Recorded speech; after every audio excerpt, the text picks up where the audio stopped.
A Revolução Globalista. Publicado no Digesto Econômico, entre setembro e outubro de 2009. Para quem quer que deseje se orientar na política de hoje, ou simplesmente compreender algo da história dos séculos passados, nada é mais urgente do que obter alguma clareza quanto ao conceito de revolução. Tanto entre a opinião pública quanto na esfera dos estudos acadêmicos reina a maior confusão a respeito, pelo simples fato de que a ideia geral de revolução é formada quase sempre na base das analogias fortuitas e do empirismo cego, em vez de buscar os fatores estruturais profundos e permanentes que definem um movimento revolucionário como uma realidade contínua e avassaladora ao longo de pelo menos 3 séculos. Só para dar um exemplo ilustre, o historiador Crane Brinton, em seu clássico The Anatomy of Revolution, busca extrair um conceito geral de revolução da comparação entre 4 grandes fatos históricos tidos nominalmente como revolucionários: as revoluções inglesa, americana, francesa e russa. O que há de comum entre esses 4 processos é que foram momentos de grande fermentação ideológica, resultando em mudanças substantivas do regime político. Bastaria isso para classificá-los uniformemente como revoluções? Só no sentido popular e impressionista da palavra. Embora não podendo, nas dimensões deste escrito, justificar todas as precauções conceptuais e metodológicas que me levaram a esta conclusão, o que tenho a observar é que as diferenças estruturais entre os 2 primeiros e os 2 últimos fenômenos estudados por Brinton são tão profundas que, apesar das suas aparências igualmente espetaculares e sangrentas, não cabe classificá-los sob o mesmo rótulo. Só se pode falar legitimamente de revolução quando uma proposta de mutação integral da sociedade vem acompanhada da exigência da concentração do poder nas mãos de um grupo dirigente como meio de realizar essa mutação. Nesse sentido, jamais houve revoluções no mundo anglo-saxônico, exceto a de Cromwell, que fracassou, e a Reforma Anglicana, um caso muito particular que não cabe comentar aqui. Na Inglaterra, tanto a revolta dos nobres contra o rei em 1215 quanto a Revolução Gloriosa de 1688 buscaram antes a limitação do poder central do que a sua concentração. O mesmo aconteceu na América em 1786. E em nenhum desses 3 casos o grupo revolucionário tentou mudar a estrutura da sociedade ou os costumes estabelecidos, antes forçando o governo a conformar-se às tradições populares e a direito consuetudinário. Que pode haver de comum entre esses processos, mais restauradores e corretivos do que revolucionários, e os casos da França e da Rússia, onde um grupo de iluminados, imbuídos do projeto de uma sociedade totalmente inédita em radical oposição com a anterior, toma o poder firmemente resolvido a transformar não somente o sistema de governo, mas a moral e a cultura, os usos e costumes, a mentalidade da população e até a natureza humana em geral. Não houve revoluções no mundo anglo-saxônico e bastaria esse fato para explicar a preponderância mundial da Inglaterra e dos Estados Unidos nos últimos séculos. Além dos fatores estruturais que as definem, o projeto de mudança radical da sociedade e a concentração do poder como meio de realizá-lo, algo há de comum entre todas as revoluções, é que elas enfraquecem e destroem as nações onde ocorrem, deixando atrás de si nada mais que um rastro de sangue e a nostalgia psicótica das ambições impossíveis. A França, antes de 1789, era o país mais rico e a potência dominante da Europa. A Revolução inaugura o seu longo declínio, que hoje, com a invasão islâmica, alcança dimensões patéticas. A Rússia, após um arremedo de crescimento imperial artificialmente possibilitado pela ajuda americana, desmantelou-se numa terra de ninguém dominada por bandidos e pela corrupção irrefreável da sociedade.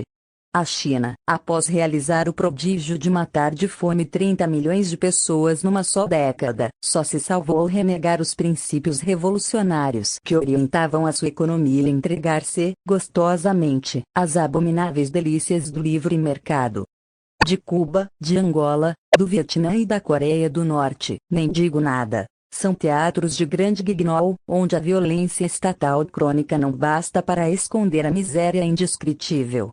Todos os equívocos em torno da ideia de revolução vêm do prestígio associado a essa palavra como sinônimo de renovação e progresso, mas esse prestígio lhe advém precisamente do sucesso alcançado pelas revoluções inglesa e americana que, no sentido estrito e técnico com que emprego essa palavra, não foram revoluções de maneira alguma.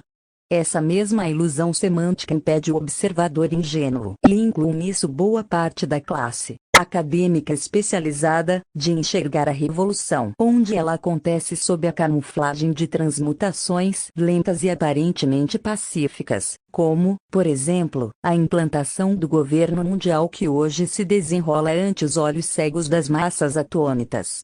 O critério distintivo suficiente para eliminar todas as hesitações e equívocos é sempre o mesmo. Com ou sem transmutações súbitas e espetaculares, com ou sem violência insurrecional ou governamental, com ou sem discursos de acusação histéricos e matança geral dos adversários, uma revolução está presente sempre que esteja em ascensão ou em curso de implantação um projeto de transformação profunda da sociedade, se não da humanidade inteira, por meio da concentração de poder.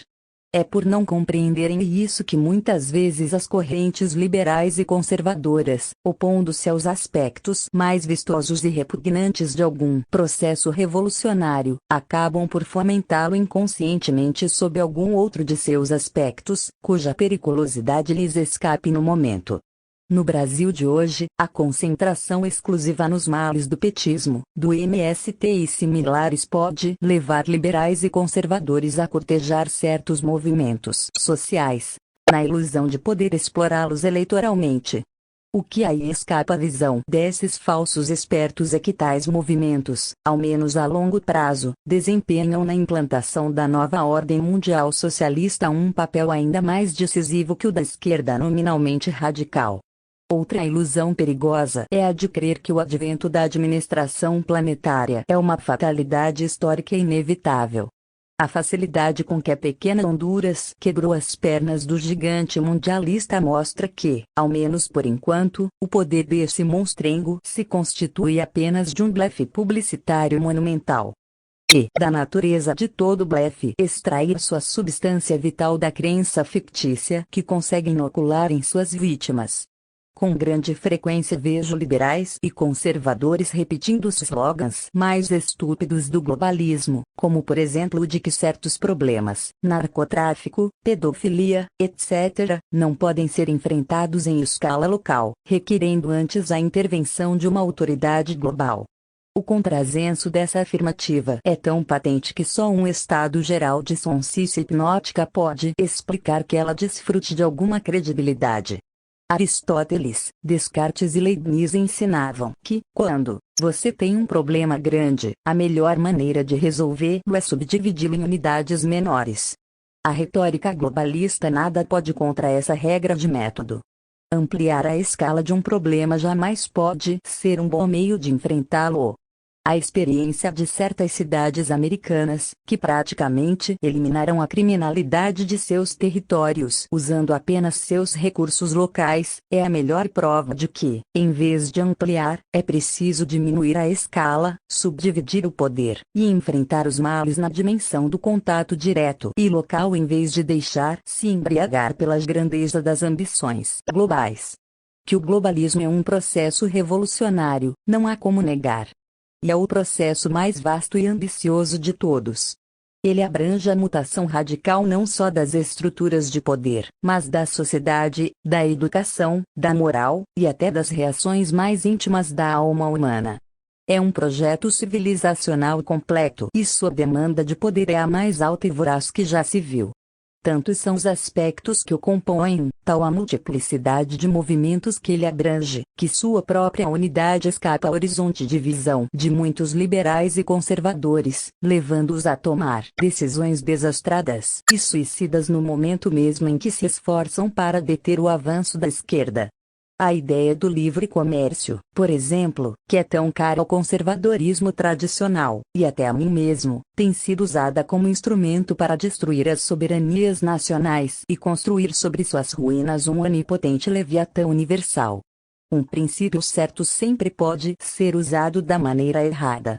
Se nos apegamos à letra do princípio, sem reparar nas ambiguidades estratégicas e geopolíticas envolvidas na sua aplicação, contribuímos para que a ideia criada para ser instrumento da liberdade se torne uma ferramenta para a construção da tirania.